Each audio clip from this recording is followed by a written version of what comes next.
Que de messages de soutien aux compatriotes de l'Est de la République démocratique du Congo répondant à l'appel du chef de l'État, le député national Hermès Iti Namayamba exprime sa solidarité aux forces armées de la République démocratique du Congo ainsi qu'aux Wazalendo engagés dans la lutte contre la rébellion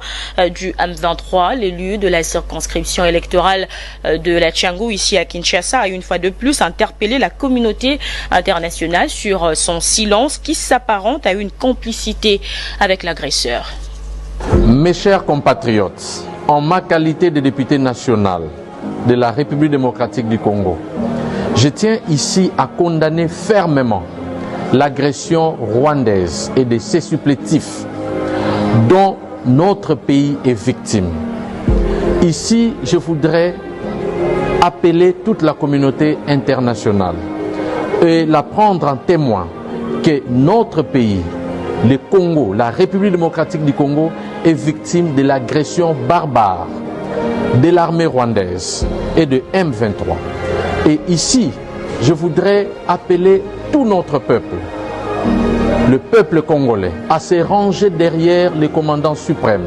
le président Félix Antoine Tshisekedi Tshilombo, que nous félicitons pour ses efforts diplomatiques, politiques et militaires, car cette guerre, nous la gagnerons. Ici aussi, je voudrais appeler tout notre peuple à la vigilance, que nous devons rester tous unis et debout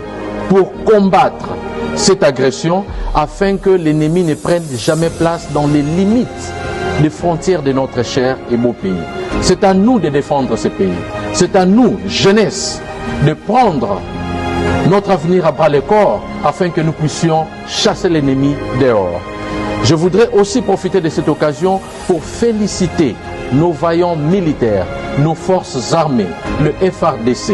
et nos compatriotes de Wazalendo pour leur bravoure, pour leur courage, pour avoir montré par leur exemple que nous pouvons résister face à cette agression injuste. Je voudrais aussi ici féliciter toutes les populations de la République démocratique du Congo et en particulier le peuple de Kinshasa qui ont manifesté aujourd'hui, qui ont montré qu'en tant que peuple, peu importe la distance qui nous sépare de l'Est de la République, nous sommes tous unis et que nous sommes solidaires afin que nous puissions commencer cette résistance et gagner cette guerre. Allez, on va changer de chapitre à présent.